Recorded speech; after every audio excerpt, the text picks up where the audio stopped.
Hey guys, welcome back to Coders Arcade. This is Ashank David, and in this video, we are going to talk about binary search.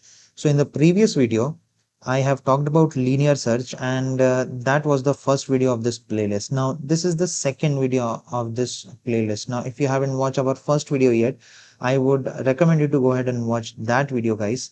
And that video was on linear search. So, there I have explained you how linear search happened very simply, and that was a very simple algorithm. Now we are going to talk about the second algorithm, that is a binary search. Now binary search is another type of searching algorithm in data structures, where we are gonna talk about how you can do binary search on a given array. Say for example, say suppose you have this array, and in this array you want to search for element, let's say 4.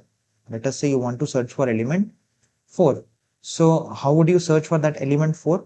First of all, in binary search means binary means 2, right? Binary means at least 0 or 1s, or basically 2 by, that means twice, right? So in this case we will divide our array into two parts. We'll find the midpoint, which is the midpoint. We can either take 3 as the midpoint, or we can take 4 as the midpoint, and we can just divide the array into half. Let's say we have taken 3 as the midpoint, then we will search for if 4 is greater than the midpoint or not. And if the 4 is greater than the midpoint, we would not search in this side, we will only search for this side. So it is like that. This is what you call as binary search, guys. This is a very simple algorithm, but it is very efficient, and the time complexity of this algorithm comes to be uh, log n. Okay, log n, big O of log n.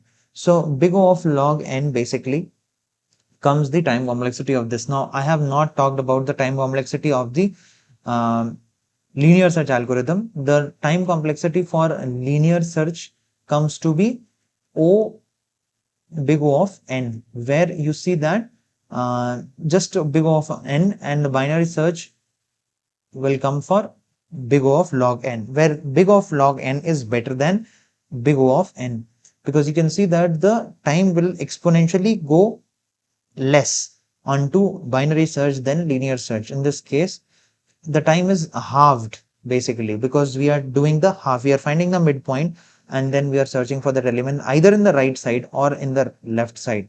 So I hope so that this is very much clear.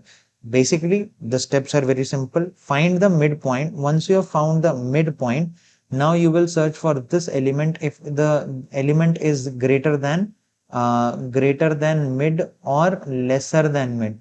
And if it is lesser than mid, then you will go into the left hand side, and if that is greater than um, mid, then you will go to the right hand side. So in this case it is very simple. We know this, that 4 is greater than 3 in this case. So I will search only in this part, only in this part I will search, guys. Okay, so in the first time only I will find it, because I started from the middle. I hope so that this is very much clear. I will not search for this part. Well, that is the logic for binary search, guys.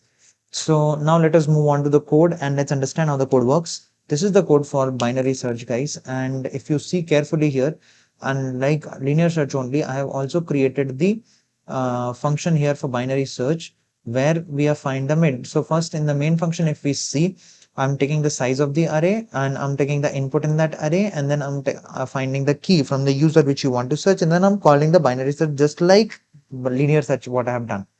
Now in here, what I'm doing is I've taken the start point as 0 and end point as n, which is the size. This is the size of the array, last element. And I've taken a while loop where I have iterated the while loop from start to the end. If start is smaller than end, then only it will work, right? And in this case, we will talk about this. So I'll talk about mid. I'll find mid. The formula for finding the mid element is start plus n divided by 2, and this will give you the mid element, guys. Now once you have found the mid, you will check if the ARR of mid is equals to key. If the mid element is only the element you want to search, then it will return that mid and you will get the answer. Otherwise it will check if the mid is greater than the key, and if that is the case, then the end will become mid minus 1. That means if ARR of mid is greater than the key, means we are finding it the right hand side. If the key is less than the mid, means if it is before mid, so we will go into the left hand side and the end will become mid minus 1. Otherwise, the start point will become mid plus 1. I hope so that this is very much clear, and this is the logic for binary search, guys. If you have any doubts, please let me know in the comment section below, and I'll try to solve your doubts as much as possible, guys. This is the second video. I hope so that this is very much clear. This is simple binary search logic, guys. Well, that's all for this video, guys. Thank you for watching. I'll see you in the next one. Take care and bye bye.